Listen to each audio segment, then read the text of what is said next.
Hello and welcome to another wonderful talk at the Positive Future for Health podcast. I'm your host, Althea Finch. I'm the creator of the Pain-Free Method, How to Be Pain-Free by Tuning Into You. And you can find out more about that at painfreedom.co.uk. And as well as teaching people my method, how to be pain-free, I also run this podcast because I felt this gap between what I can teach you, and there's so many wonderful therapists and experts, health experts out there, and I really felt that gap. So I started this podcast. And on tonight's podcast, we have the wonderful Bash. And where did we meet? We met at the Hope Festival just recently, in the beautiful days that we've had in the hot summer down in Hope, run by Katie Joe and Sadie Frost. A wonderful event. I do recommend it that you go next year, everyone. Yeah, so I got a shot of Bash, had a little chat. I know I caught you in the middle of your lesson of your class, Bash, but I knew it was something really important because addiction, I mean, we're addicted all over the place. Addicted on the things, obvious things like drugs and alcohol.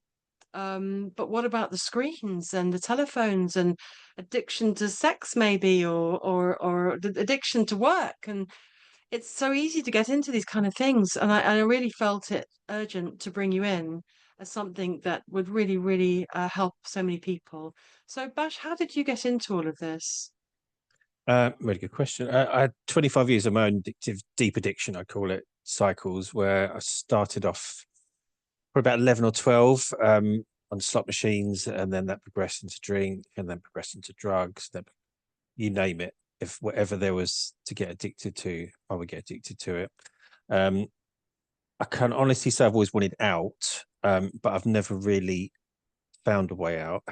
The universe has this habit of giving you a little jolt if you don't pick up universal signs. So my universal jolt was losing my family, my house, my job, my everything. And there's this saying that was when I was 38. There's this saying that when you're down to nothing, that God's up to something. And I think that was my pivotal point.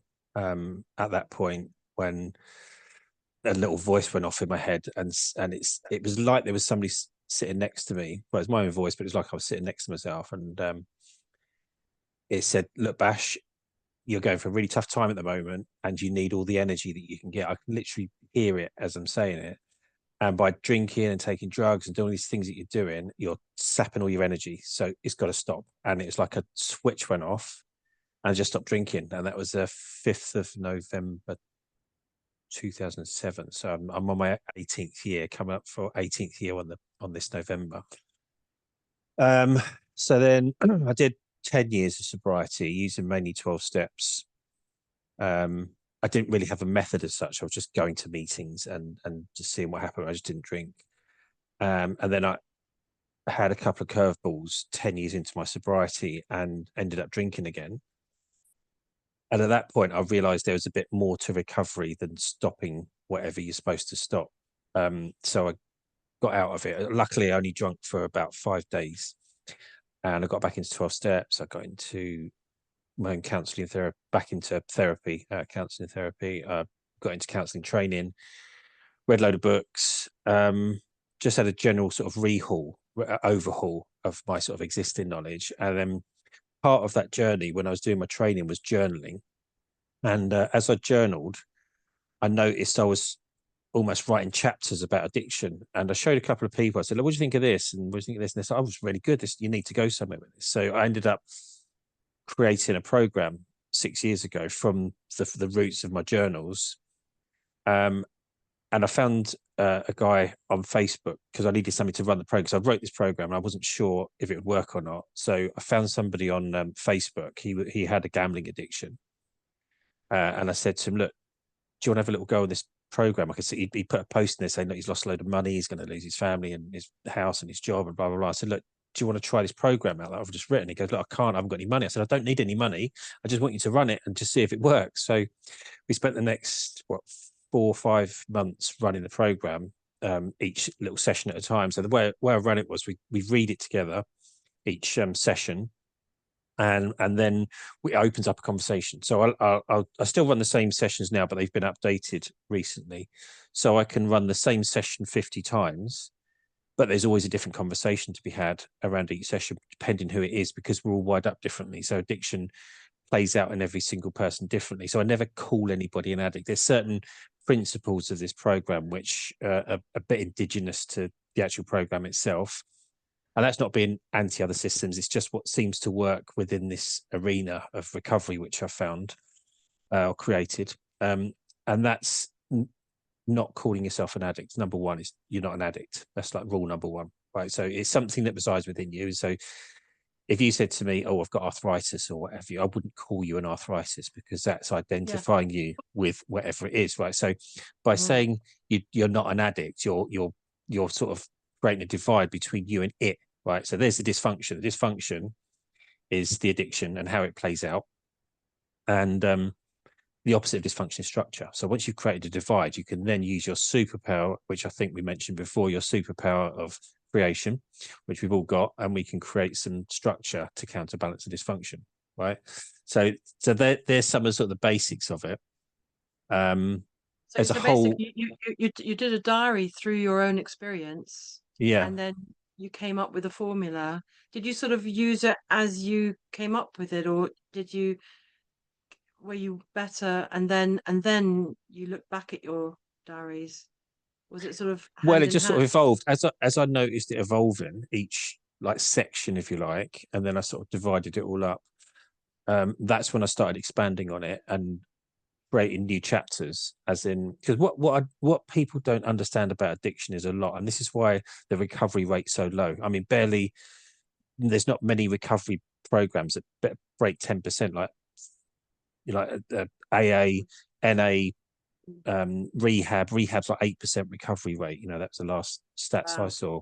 So and that's the tragic thing about it, because you've got the one, if you took addiction right in one box and you put every other illness in the other box, cancers, heart disease, stroke, arthritis, every other, you're still not anywhere near the amount of death and chaos and harm and carnage that addiction causes. But it seems to be one of the least one of the most misunderstood conditions. So and as people that host it as well, the amount of people that wake up on a Monday morning and they're like, God, why did I do that at the weekend? And they genuinely don't know. So if they don't know, how are people outside them going to know if you don't know what's going on in your own head? So what I've tried to create is a deep and meaningful understanding of how it plays out and what it is, so you can create a way out of it. So it's not about stopping. This is the other thing. So this is quite a unique program, because it never tells anybody to stop using. So what my responsibility is to get people to a state of, where they like, love, and respect themselves enough that they don't want to compromise it with a drink or drug or behavior. And that's what makes it a gentle process. I work with a lot of people while they continue their uses, but I do ask that they don't use the night before another day, so we can get under the bonnet and do the work. But that's what makes it quite a unique program. I don't strip people of their vices. Because the thing is, we have vices and crutches for reasons. It's not the vice or the crutch, is it? No. I know myself, I went through bulimia for 10 years, and I tried to control it. I tried to bully myself. I tried to embarrass myself. I tried to put myself into awkward, constrictive situations where I couldn't. Do you know what bulimia is, by the way? Have you heard of Yeah, that? it's an unhealthy relationship with food. So it's like the other end of anorexia, isn't it? That's it. Bettina knows as well. Yeah, you stuff food down and you chuck it up as quick as possible, and it's a nightmare. It was a nightmare, and I couldn't stop. But yeah, I started by loving myself, but it came from, and I was abused when I was a little girl, and it was like a suppression.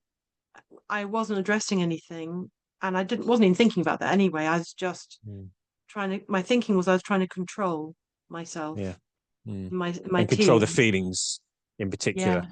Yeah. Yeah. And Yeah, the reason you did that, for that 10 years is because that was your only coping mechanism. There wasn't no that's right. alternative. And the sad thing about society as a whole, I think parents are so busy getting out there and earning loads of money to create a life on societal terms, which is have a nice house, have kids in private school, 3 holidays, blah, blah, blah, that they forget that they need to sort of focus on family values. Family values is the cornerstone and the foundation of a family. It's not about finance.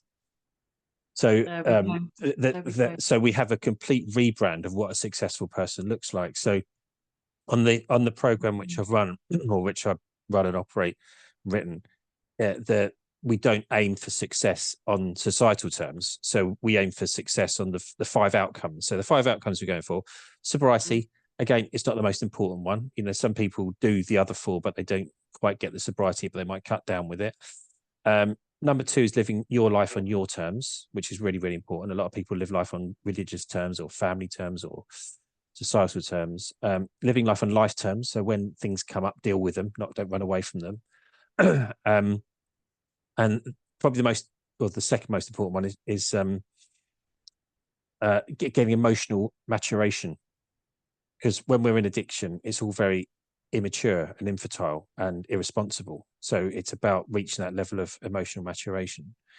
And the final thing, and probably the most important thing, is sitting comfortably in your own skin. So they're the 5 outcomes that we go for. There's not many people that feel completely comfortable in our own skins, which is why it feels a bit scratchy, if you like. So we have to do a behavior or drink or drug. Like, if a classic example, oh my God, I've got to go to a wedding, I'm going to feel uncomfortable because I don't know anybody, I'm going to take a drink, right? So if you feel comfortable in your own skin, all of a sudden your desire to drink diminishes, because you don't need to create a sense of you which can fit in that environment.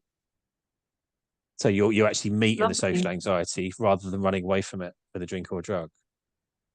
I think this is great. Yeah, and of course, it comes from a real place because you went through it yourself. So it took you 10 years to stop. Is that what you said? No, it 10 took me years. 25 years to stop. So I 12, my early years were quite traumatic, especially the first 7 years. The next 8 years wasn't a lot better because I hadn't really had proper treatment for the first 7 years. And then when I left childhood, if you like, left home at 16, got kicked out of school and all that, then my adult life basically revolved around how much I could drink and, you know, earning money to drink and take drugs or whatever else I could do. And that took 25 years. So it took me 25 years to push the button, but in effect, the universe pushed the button on my behalf. I didn't really, but I'm sort of grateful for it. It's the worst thing and the best thing that ever happened to me, if you like. And then I went for 10 years of sobriety, and that's when I 10 years, yeah. hit the wall and started drinking again. And then when I got out of the drinking, that's when I realized that I needed to do a lot more. And so that's the missing link. The missing link is not I need to stop drinking. The missing link is you need to create a plan of action to be able to manage life on life's terms and manage feelings and manage your thoughts. Because otherwise, you're going to keep turning back to the same thing. So that's my responsibility. My responsibility isn't to stop anybody. My responsibility is to start a journey of recovery, to allow people to have the tools to go, I feel a bit anxious, right? Okay, so what do I do? Do I pick up a drink or a drug or behavior? Actually, no. What's the root cause of this anxiety? What's the narrative behind this anxiety, for example? So, oh God, everybody's talking about it, everybody's looking at me. And then you question that narrative, because behind every narrative, behind every feeling, there's a narrative. Behind every narrative, there's an unmet need.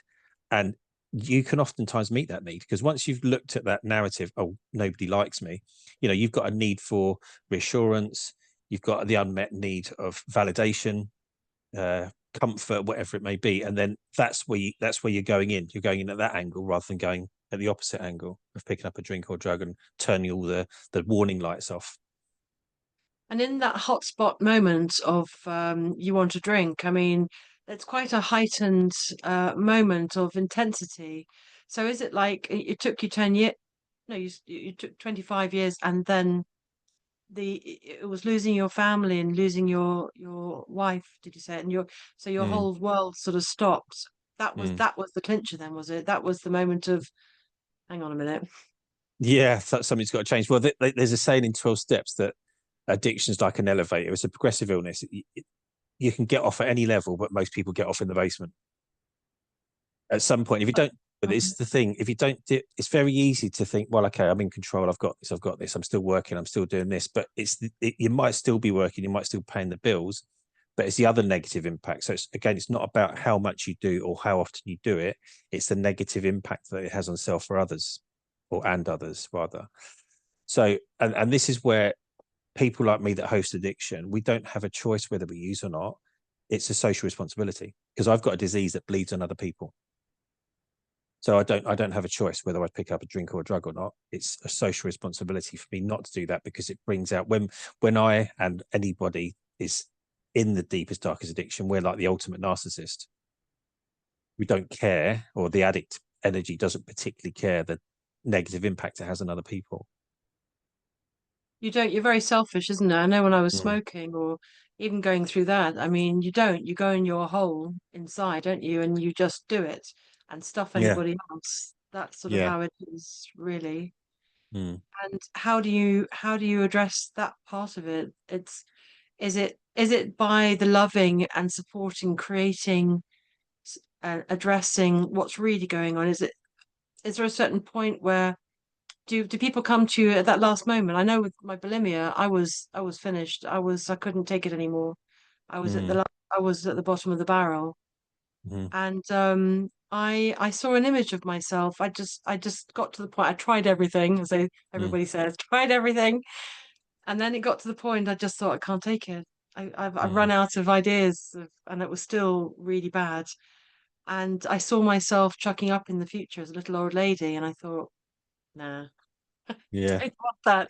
And that's realization, that position of finished, and that choice made Mm. me open. And I found things to help me. As I began, I found Louise Hay's mirror work was the first thing that I tried for help. It still took me for 5 years to go from wanting to stop to stopping. Mm-hmm. But Yeah, well, there's love. 6 stages of change, you know. So when we talk about addiction, there's 6 stages of change. So number one is the pre-contemplation stage where you're just bumbling along. You're not even considering there's a problem. You're just basically an emotional wrecking ball. So you got the pre-contemplation stage, and you got the contemplation stage where you're, okay, I think there's something that needs to change here. Then you've got the planning stage. Once you've got to that stage, you go to the planning stage where you're planning your escape route, if you like. Then you've got the action stage where you put the plan into action. And then you've got the maintenance stage, that's stage 5, where you're maintaining your recovery plan. And the final stage is relapse, which I prefer to rebrand as recycling. So it's This is recycling old amazing. behaviors. Mm. This But sounds really at any point, you can fall off and get back on at any level. But this again, it's sounds about really knowing this stuff. You know, nobody sits you down at school and suggests that, right. This is this bit where addiction is really misunderstood. A lot of people look at people on the streets or drinking a bar or in a betting shop, and they're like, okay, you're consciously choosing that, right? But you're not consciously choosing to have a life of addiction, because it's born from trauma. So the baseline of it is childhood trauma. The next level of it is low self-worth, because you've had parents that haven't loved you properly. We can't stop loving their parents, so we end up stop loving ourselves. So there's a birth for low self-worth. The next level is the addiction, and the next level of the behavior. So it's like a 4-layer cake. But because we didn't choose the trauma, we also didn't choose the addiction. The addiction's a symptom of trauma, and we didn't choose the trauma. So if you rewind, so what age are you? If you don't mind me asking, Althea. what, when I was a little girl or when I No, just now what age are you now? now I'm 50 something. Something. So let's rewind the clock 40 something years, right?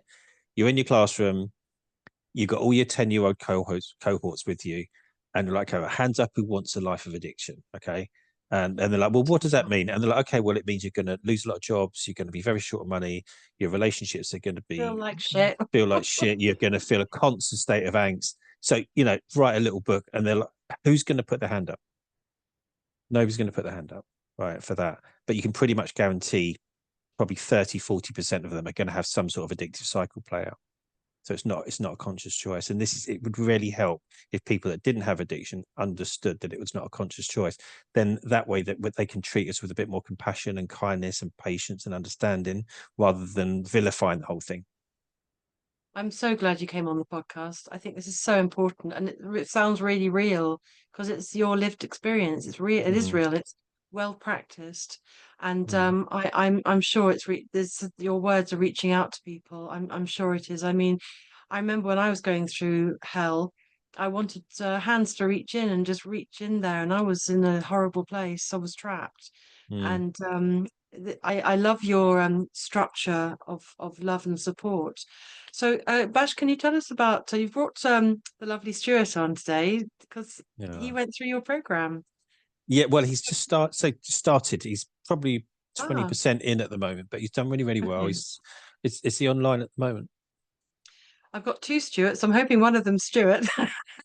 Stuart Cross, that's ours. Stuart, can you? Do Oh, you yeah, want well, just got a to? glimpse then. I Did think I you need get the video? to. I think I need to unmute you. Hang on. Try it now, Stuart. Ah, Yes, we're on it.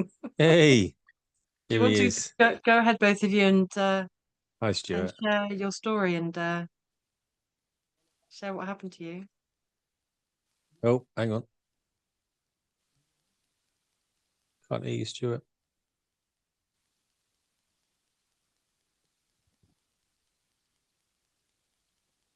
All right, shall Technically, I? What Stuart's sorting himself out. Oh, hello.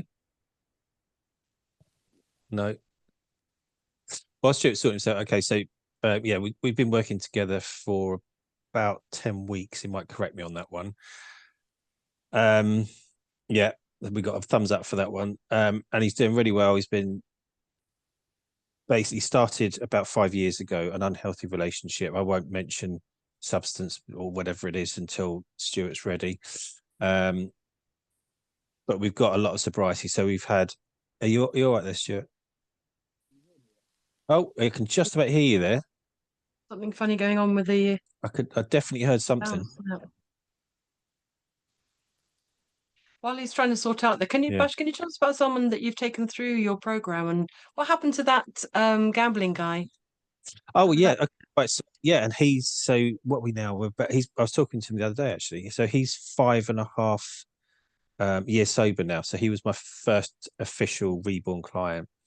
So that gave me the impetus to sort of turn it into, and that's what hadn't actually turned it into a business until that point. I hadn't given it a name or company's house and set it all up. But I thought, okay, well let's give it a spin now. And originally I was going to set it up as it's a CIC, so it's a community interest company, not for profit. But originally I was going to set it up as a funded business because I think this type of condition, disorder, whatever you want to call it, addiction, it shouldn't be charged for. Although I run it sounds a bit rich because I'm running a private service now, but I think it should be part of the NHS. I mean, I know people do get support in the NHS, but it's not structured enough to get people where they want to be. So people go to rehab, 100 people go to rehab, 8 of them will recover. The other 92% will probably return to rehab or go somewhere else or go get back off the fall back off the wagon and stay off the wagon. We don't know what's going to do it, but I just couldn't quite get that funding in place because COVID happened as well. So the pot's dried up. As you know, the NHS has been completely, dismantled and decimated as we speak, and that's been happening over the past few years. So as the One of the reasons I'm running the podcast to create information.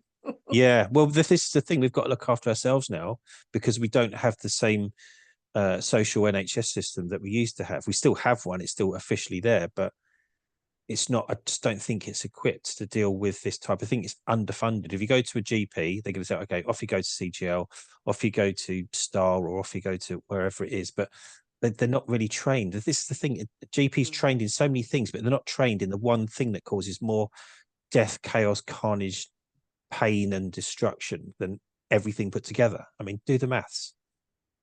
But they're not an expert like you, and they haven't may or may not haven't not have gone through, and you're the expert, Bash. And if I was going to go anywhere, if I was back then, I would love to have found someone like you. I mean, I Thank just you. feel, you're somebody very like a comfortable open arms to support and create space. That's what it feels like with you. And if I'd known somebody back then, perhaps, that would have been wonderful. So can you just share about how you've taken people through what state did they come in to your world with and how they leave? We Where are can they pretty now? much guarantee every single person that sits in front of that Zoom screen or comes to my house for a face-to-face treatment, they have been loved properly at some point. Get the odd person that's had does have No. childhood, but and so my responsibility is to offer them that unconditional space. So I do actually love all my clients, and I know there are probably a lot of services that would disagree that I should say that openly, but I love them unconditionally. I don't sort of say, "Oh, let's go out for a dinner date" or something. It's not like that. And it's not something I sort of declare on the first session. We get to know each other first, and then I sort of explain to them this is a loving, safe space for them to. Hey, Can you hear me or not? we can hear you. Right, We have listen, left off. come in, Stuart. I'm going to hand over to you.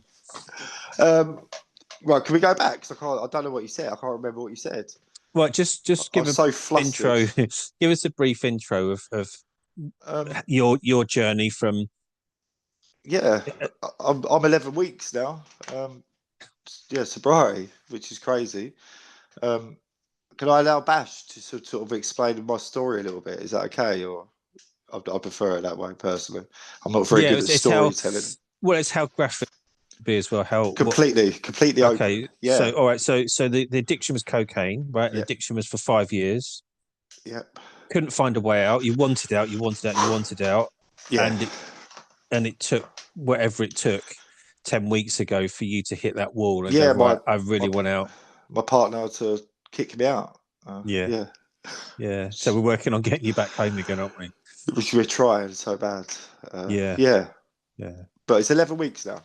So it's crazy to even think that I'm here. And I don't know how. Yeah, but, and even 11 weeks of sobriety, you look about 5 years younger than when we first started working together. We need a picture of me before and after on the screen. Yeah.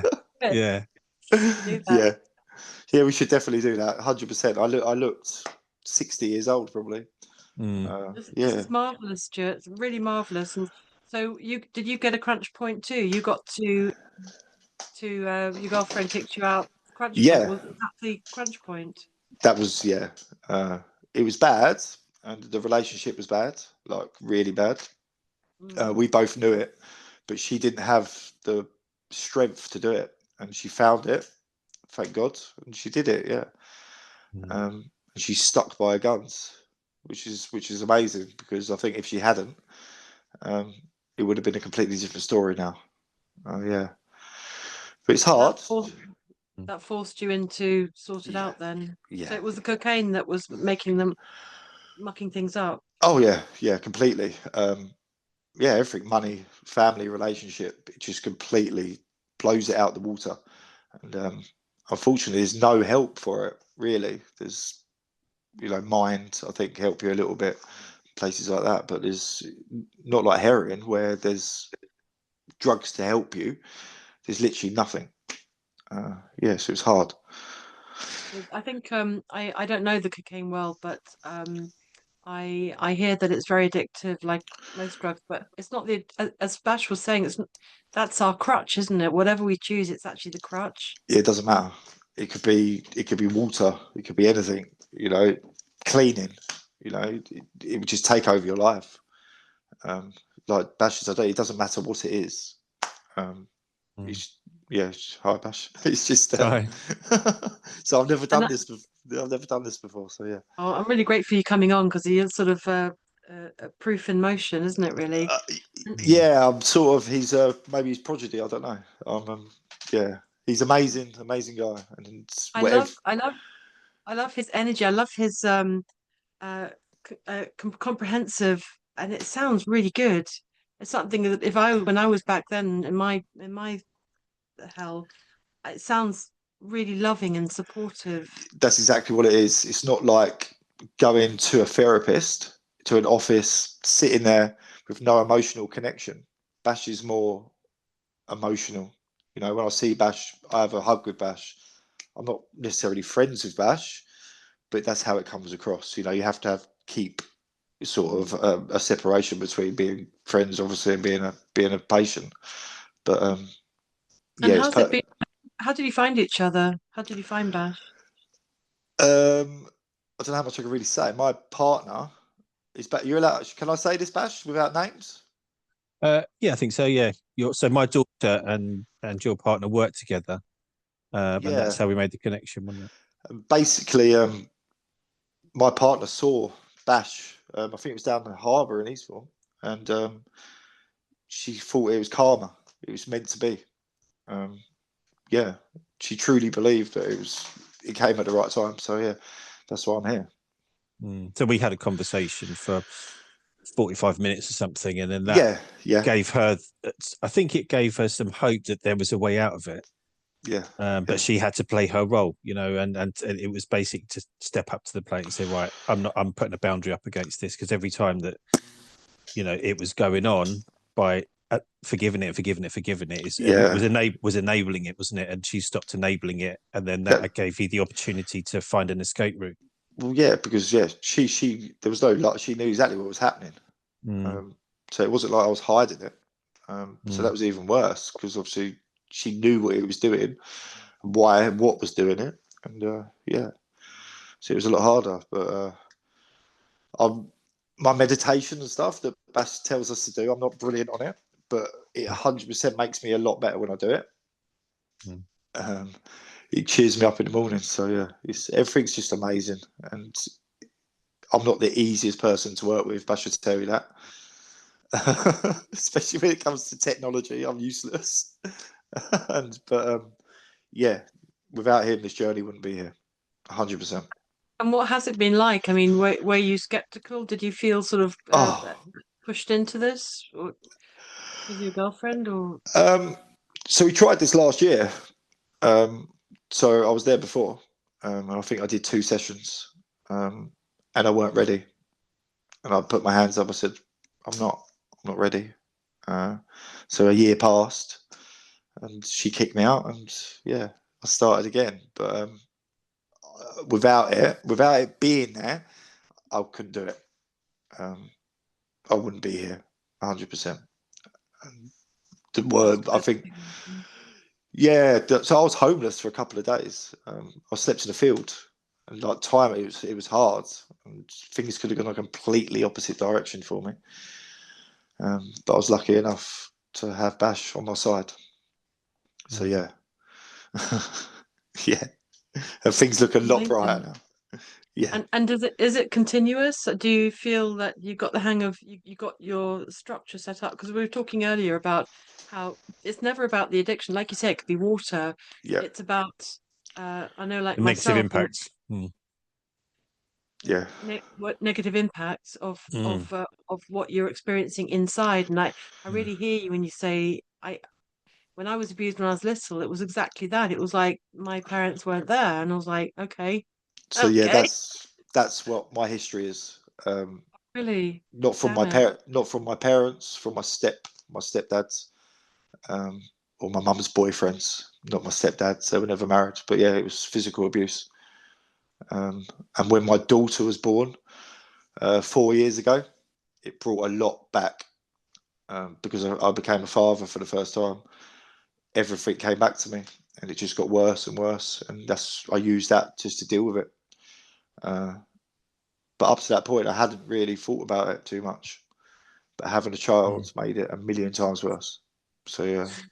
And that makes perfect sense that you would get deeper into it, because if you've had a childhood of trauma, and not only have your caregivers abused you, there's been other caregivers that are innocent bystanders and allowed it to happen. So they've almost enabled it by not intervening. Yeah. So they haven't shown up for you. So the moment you've become a father, you felt the overriding urge to not show up for Penelope. You see what I mean? So it's not about, it wasn't a conscious choice. That was your unconscious showing up as a parent. Yeah, I think it was more I wanted to show up, but I didn't have the tools in my box. I didn't know how to be a parent, because I didn't feel like I'd had a childhood, or I'd had proper parenting from my parents. They'd always been there. They've always loved me, but they never taught me anything. So I just found it really hard. It's scary. I was just constantly scared. I still am. My partner will tell you that. But yeah, it just made things a lot worse. But yeah.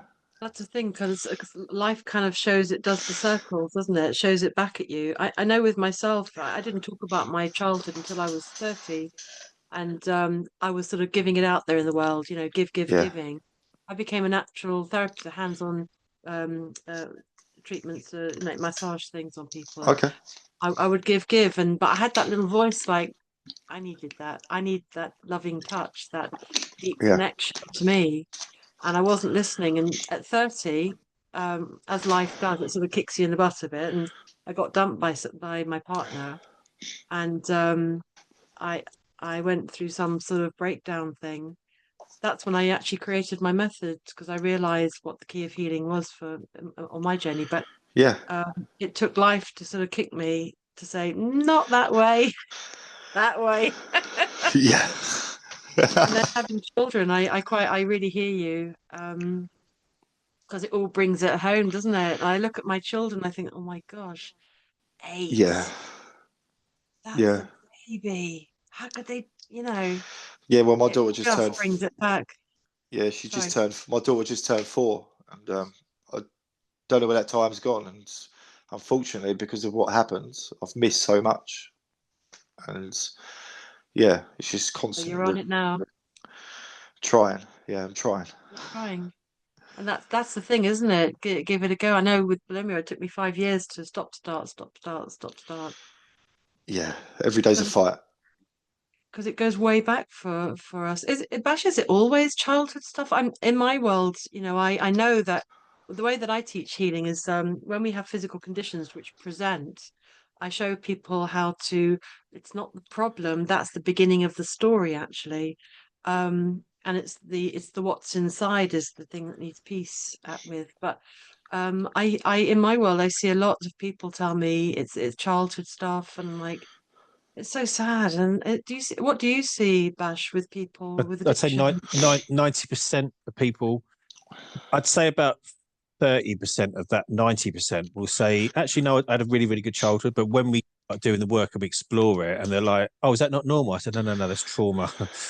And they've learned to normalize it. The 10% maybe that haven't had trauma within their childhood, whether it's trauma with a big T or trauma with a little t, have got it intergenerationally. So it would be their dad or their granddad that's had some sort of trauma and they've passed it through. And there's the study that I share with the work that I do is I can't remember, I don't know the name of the scientist, but he did this experiment. I think we've had this conversation, haven't we, Stuart? But Yeah, he did this experiment on some mice.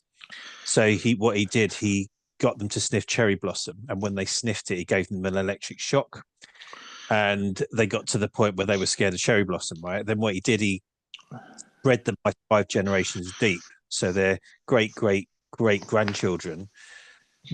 Even though they hadn't had any all the generations hadn't had any cherry blossom electric shocks, the great grandchildren, when they were exposed to cherry blossom, they became really nervous. So this intergenerational trauma is a thing. yeah. Well, we're all done for, aren't we? Yeah, we're all doomed. But but the thing is, I mean, and this is another understanding that I share in the work that I do as well, is when we're healing work, it's not just for us, So Stuart's grandchildren and great grandchildren are going to have completely different lives now because of the work that he's willing to show up for and do. And that makes it so much more powerful and so much more desirable, doesn't it? It makes it a real joy to show up. Yeah, 100%. Because you've got to give incentive, haven't you? If you don't get an incentive, you're not going to want to do it. Oh yeah, I've got plenty of incentives. But yeah, you're right. How you feeling these? And that's the thing, isn't it? They've got to have motivation for anything. But when it's a grip on you like that, it's coming from somewhere else actually. But how are you feeling these days, Stuart? It's only been 11 weeks so far. Yeah, so you sort of get over the honeymoon period. Bash will tell you. The honeymoon of the sobriety, which I hit last couple of weeks ago. So then it becomes like the beginning again. So it's a constant fight. Yeah. But yeah, I'm all right with that. So what Stuart said, so usually about this 4, 6, 8 week mark of sobriety, you've literally got the buzz of sobriety. So you're waking up, no hangovers, you've got more energy, you're looking healthier, you're having healthy relationships with people, everything's wonderful.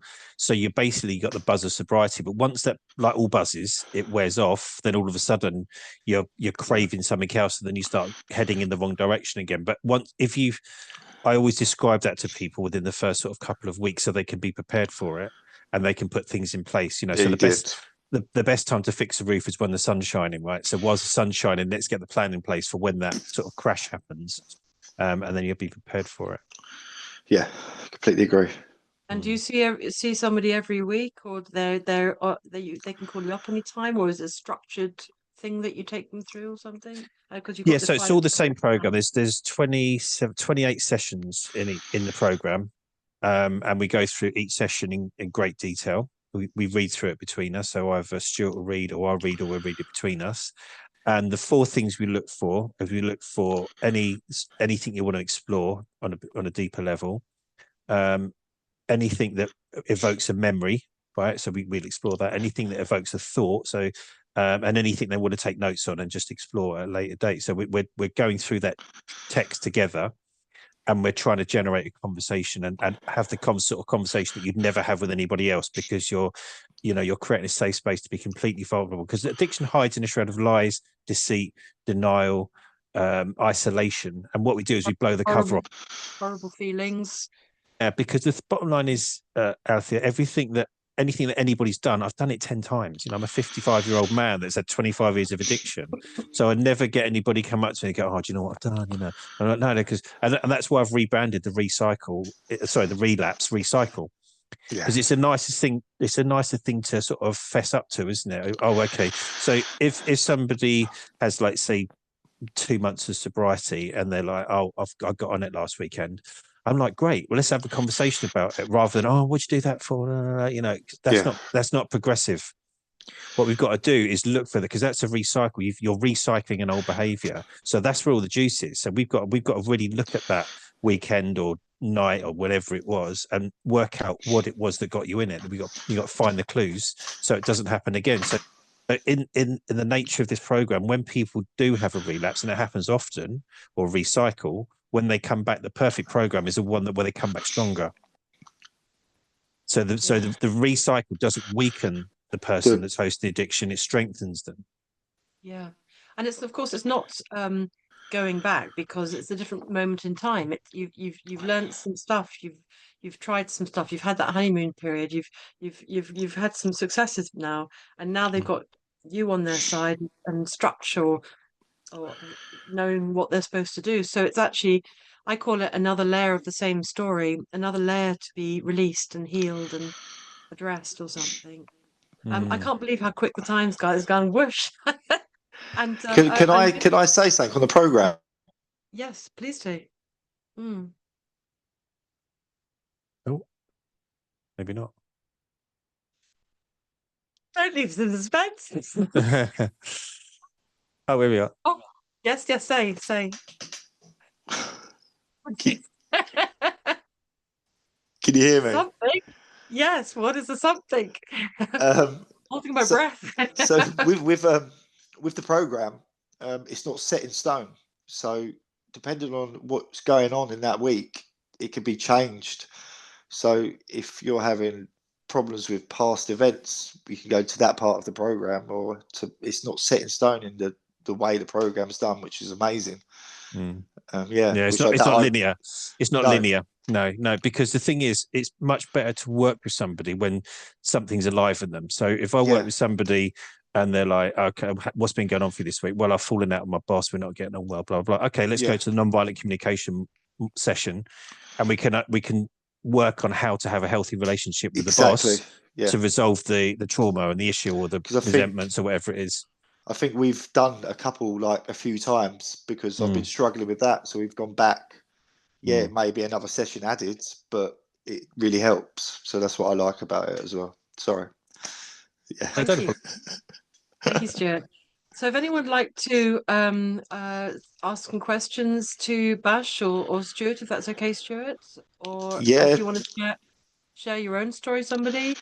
I made it so you can unmute yourself. So either just put your hand up and I can unmute you, or if you want to unmute yourself or ask questions in the chat box. Otherwise, we're going to just carry on chatting. But unmute and speak. Anybody want to ask anything or share your own story, perhaps? Bettina? Thank you so much, Stuart, for being so real. And it's okay. I think it's brilliant that you're going to do something positive for you, but your daughter. That's there's not many role models for fathers to be like that for their daughters and for themselves, and I think that's brilliant. And the fact that your girlfriend, she had to set a boundary with you, isn't an easy thing. But you needed. I think it's brilliant that you're doing it for you, but obviously those around you, but you know it starts with yourself first. And with Bash, it's like a divine moment that you, Yes. thank you, really Do you know what, inspiring. Bettina? You said something there, and sometimes I forget how hard it is for my partner as well. I sort of get a bit selfish about my problems. I actually forget how hard it is for them. So thank you for that, because you reminded me how hard it is actually for her as well. Yeah, Okay, thank you. If she's an empath, then I would understand that. So yeah, okay. thank you very much. And Bash as well, very, really, really inspiring, Bash. Really, I've been writing notes, and Thanks. thank you, Alfie. I'll let somebody else talk now. So thank you. Thank you. Thanks so much for sharing, Bettina.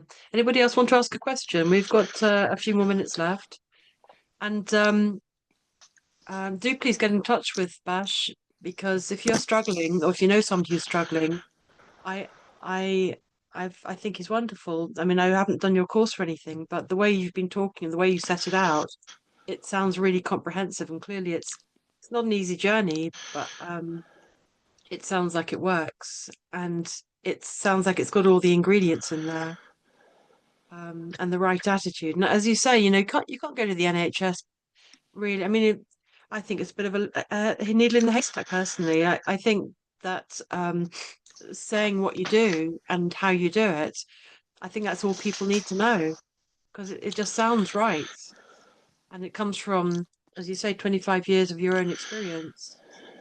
So I'm waffling a bit, but any more questions? It's all trial and error. I think that speaks words as for volumes as well. The fact that Bash has been through it, where if you go to a lot of therapists, they haven't. They're very well trained in what they do, but the emotion isn't there, and you can feel that. But with Bash, you can feel the true emotion of his life coming through in what he's saying. It's not just from a textbook.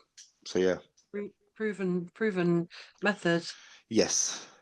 I know when I was going through bulimia that I contemplated getting incarcerated, or just fessing up to the doctor or something. But I felt that they might overtake because I'd seen films and things about anorexic girls being incarcerated, and it's quite brutal. It's quite forceful and brutal and strict. And I thought that I didn't think that was the right approach. But the way that you've explained, the way you helped somebody, Bash, it sounds perfect. Well, the thing is, Understand. Althea, right? And the one thing I know from having my own addiction, I don't believe there's a cure for addiction, but I do believe you can put it in remission and keep it there as long as you've got an active, daily, and sustainable and interesting recovery plan in place. So for me, I have to play badminton 3 times a week. I have to have my cold showers every morning. I have to do my meditations. I have to do the work that I do. So I have to see my grandkids at the weekends when I can, and just basically look after myself and be kind to myself. So I don't think there's a cure for addiction, but you can put it in remission if you keep an active plan in place. So and I'd never tell anybody to stop, because that's not my responsibility to do that, and it wouldn't hold water if I did. So I've worked with people before. They're using every day for 4 months, and then all of a sudden they feel like they've got enough tools to take the plunge, and they start. One was heroin, and one was a daily alcohol drinker, and they managed to get free from it. But they felt a lot more comfortable making the transition, having the tools in place to be able to catch them at the other end. It's a bit like that Wile E. Coyote. Otherwise, this is why a lot of people do rehab for a month or two. They get sober, they come out, and they just drink again, because they're like that Wile E. Coyote on the end of the cliff. But there's no ground underneath it. And the amount of people I've worked with that have done 3 or 4 rehabs. That's just a safe bubble. You're in a bubble. Yeah. I'd rather help you create your bubble. Once that bubble's burst and you're out of that bubble, nothing's changed. There's nothing. They might try and set a plan in place, but it's nothing like this. And they just put you in a safe bubble for a few weeks. Brilliant. You don't think, you don't do anything. It's like your life stops. That's why it's easy for you to stop. Then once you're out, everything just goes back to normal again. Chances are a week later, you're doing the same. Same triggers, same feelings, same memories. Yep. There's no structure there. And Exactly. And Bash, what kind of addictions are we talking about? Like any addictions, every and any. Yeah, all sorts. I mean, recently it's been a lot of ketamine, but that's usually with the younger kids. Um, Cocaine quite a lot. Alcohol's probably the most common. Gambling, cannabis. There's another one. There's been a few people with cannabis use over the years, but it is mainly drink and cocaine. They're the two main offenders, if you like. But then ketamine's a close second. It depends on the age group, the demographic, really. Mm. But they all What run off the same thing. That they're all, it's all childhood trauma. There isn't that they all have common threads. And the other common thread, which I say, I know we've only got a few minutes left, sorry, but um, when people sort of have that, I mean, I was brought up in the 70s and 80s, and we had this thing, the gateway drug, right? Oh yeah, if you smoke pot, you're going to get on heroin. Oh, if you smoke cigarettes, you're going to smoke this, or if you drink that, you're going to do that. The gateway, this is the one thing which seems to have flown under the radar, right? Is the gateway addiction. So if you take addiction as and just replace it with the word unhealthy relationship. So, you can have a healthy relationship with booze. 2 glasses of wine a week isn't really going to hurt anybody. That's a healthy relationship, right? So if you've got an unhealthy relationship, the actual gateway unhealthy relationship is the unhealthy relationship with our own thoughts. So if you, and like I said to everybody I work with, if I was to say to you, Althea, what you could be thinking in 10 minutes time, what's your answer going to be? I know what mine would be. No idea. Nobody can possibly know. So we don't control over our thoughts. What we do have control over is how we meet those thoughts. So what I do is I equip people to be able to manage those thoughts in a healthy way. Sometimes it's let the thought in the front door and out the back door. You don't have to make it a cup of tea. It's a really good strategy. Think again. Another strategy. If you have an adult thought coming in, just keep thinking again. So there's a whole session when we call it. I've named it mind chatter. And it's how to process the mind chatter. Then there's another session all about processing feelings. A lot of people don't even know what they're feeling, right? So we learned how to identify feelings, look for the narrative behind the feeling, because if whatever you're feeling, there's a narrative behind it. And then we're looking for the unmet need behind the narrative. So there's a whole process. It's a step-by-step process. You've got a 6-step process to managing feelings. And it's a lot it's a long-winded way of doing it, but it's a lot better than picking up a drink or a drug. Because if you feel lonely, you're feeling lonely, you need company. Yes, it makes complete sense because, of course, we live our past every day, and just we suppress it with drugs and alcohol or anything else, or behaviorisms or OCD or manically cleaning or something. We cover it up with sort of manic behavior and repetitive behavior that we relive thoughts and memories, or and it affects our emotions and it affects our feelings.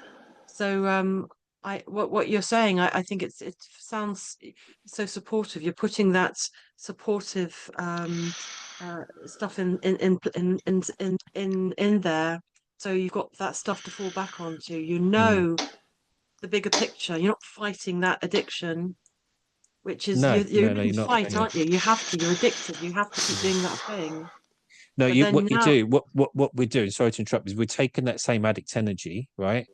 The opposite of addiction isn't sobriety. The opposite of addiction is purpose and meaning, right? So what we do is we take that really powerful addict energy, that not enough energy, and we use that into our recovery plan. So for me, a normal once a week for an hour. Because I've got addict energy, I have to play 3 times a week for between 2 and 3.5 hours at a time. Yeah. But that's okay because I'm converting that same energy, but I'm doing it personally. So, I spent all last weekend mowing the lawn rather than getting somebody in. I did it myself. I spend 3 hours at a time picking plants and, and doing all the house plants and moving them. So I'm using that same addict energy, and rather than using it in a destructive way, I'm using it in a purposeful way. And it's not avoiding the feelings because you're addressing your feelings on the other parts of the course anyway. Exactly. Is that right? Yeah. So if you feel that avoidance, you're doing that mowing and sports like mad. But if you feel it's avoiding and compensating, how do you address that then? Is it all about the feelings and the thoughts? And well, when I'm mowing, I'm not really doing very much. I'm just mowing. I'm being with the experience. So one of the when the book comes up, you'll see. So the book will be out hopefully in the new year. It's probably 1,000 different life hacks. So one of the life hacks is replace the buzz of addiction with the buzz of mediocrity, right? So every time I empty my little, you know, lawn trimmings or something, I'm present in that moment and I'm shaking every little thing, and then I'm putting the lawnmower together, and there's a process that's going on. So I'm just enjoying that buzz of doing a mediocre thing. That makes sense. So there's a lot in it, and there's a sense of joy. So we're not addicted to the drink or the drug or the behavior. We're addicted to the dopamine. So every time I do a line and I look back at not a line of Coke, by the way, I do a line of the lawn and I look back and I'm like, yeah, that looks really nice. So, you know, I'm okay with that, and that's enough. So I'm practicing feeling enough. Yeah. And people with addiction, because it's all about low self-worth, we're constantly in this state of not enoughness, which is why one drink isn't enough, and you know, that's what the addict energy is all about. It's a not enough energy.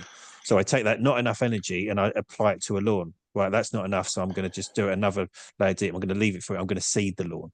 I'm going to water the lawn. See what I mean? So that addict energy gets transferred into the lawn, and you're filling your cup. and I'm filling my cup. Yeah, and I'm feeling good about myself for doing it. Yeah. Amazing. We've come to the top of the hour, and I can't believe how quick it's gone. It's been really vibey energy, I feel, and something. I'm so pleased you came on, and I'm sure it's going to touch a lot of people. If anybody is wanting some help from you and they're feeling called to get your help, where do they find you?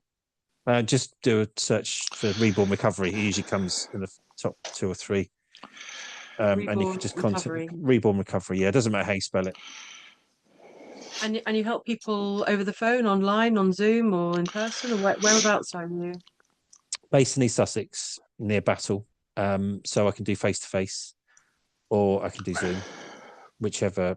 But to be honest, it does make a massive amount of difference, as in recovery rate. I don't have a different level of recovery, whether it's face-to-face or Zoom, because a lot of people actually prefer Zoom because you haven't got to factor in 2 hours in your day. You can just turn the computer on, do the work. And so, yeah, going back to about how long it lasts for, it's about a 6-month experience.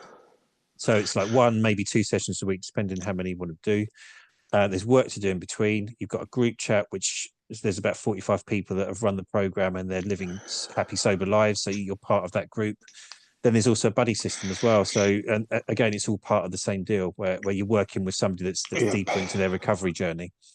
And you sort of gain support that way. So as Stuart sort of progresses, once he's got to that level, he'll be mentoring somebody else, you see, and working the same principles.